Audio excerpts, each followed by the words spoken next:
No mundo do esporte, existe uma tensão que todo mundo que acompanha de perto já sentiu, né? De um lado, a gente tem a paixão, a intuição, o fator humano. Do outro, os dados, as métricas, aqueles números que parecem frios. E bem no meio disso tudo, surge uma pergunta. Uma pergunta que muda o jogo. Pois é. Será que um atleta pode mesmo ser reduzido a um número? Essa é uma questão que mexe com a nossa forma de enxergar o desempenho. Pensa só, toda a jornada, todo o suor, toda a dedicação, pode mesmo ser resumida em um único dígito? Então, bora mergulhar nisso. Hoje, a gente vai explorar o tal do código de análise. Mas um aviso. Isso aqui não é uma análise técnica cheia de jargão. O nosso objetivo é outro, é entender a verdadeira filosofia por trás dessa ferramenta. O que ela realmente quer nos dizer sobre um atleta. E para começar, o primeiro ponto, que talvez seja o mais crucial de todos, é o seguinte: o código não foi feito para definir quem um atleta é. Não mesmo. A função dele é completamente diferente. É mostrar quem um atleta tem sido. Percebe a diferença? E a base de tudo isso está numa palavra: constância. Sabe, não estamos falando de talento bruto, daquele lampejo de genialidade que acontece uma vez na vida. Não! Estamos falando da disciplina silenciosa, que aparece em campo jogo após jogo, da regularidade das ações. É como se fosse a assinatura de um profissional. Bom, sempre que surge uma ferramenta assim poderosa, é natural que apareçam algumas interpretações erradas. Então vamos desconstruir o primeiro grande mito.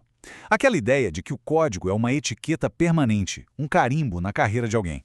E aqui está o ponto central. Existe uma diferença gigante entre um rótulo e um retrato. Um rótulo limita, sabe? Ele classifica de um jeito simplista.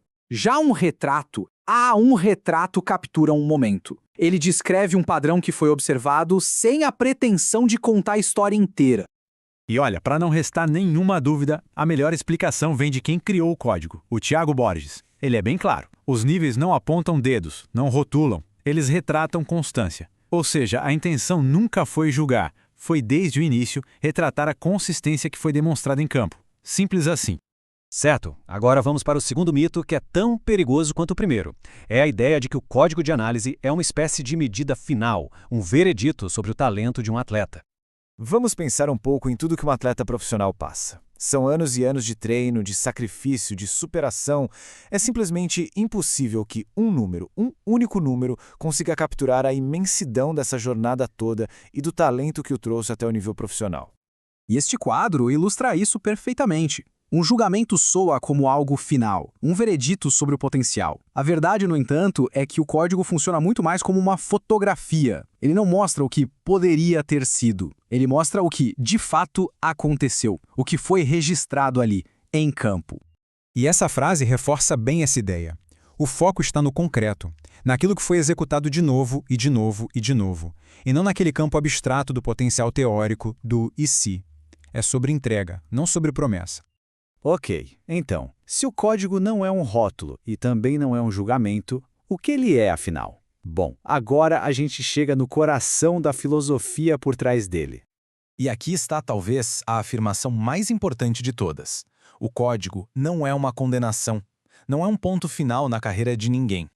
Ele é um espelho, essa é a metáfora central. Pensa no código como um espelho.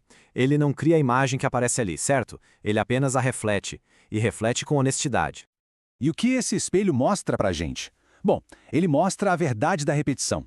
Ele transforma a constância numa linguagem que a gente consegue entender. Ele revela o caminho que o desempenho vem traçando. E, acima de tudo, ele mostra se existe coerência entre o que se treina e o que se entrega na hora do jogo. Depois de entender o que o código reflete, a nossa conclusão nos leva de volta para a figura principal de toda essa história, o atleta. E aqui que tudo se conecta. Os dados, as métricas, os níveis do código, tudo isso é só a ponta do iceberg. São ferramentas excelentes, claro, mas nunca são a história completa. Porque no fim das contas a narrativa não pertence aos números. A história de verdade pertence a quem está lá, em campo.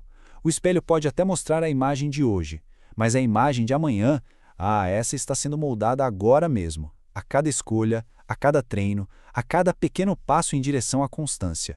A história, gente, ela está sempre em aberto.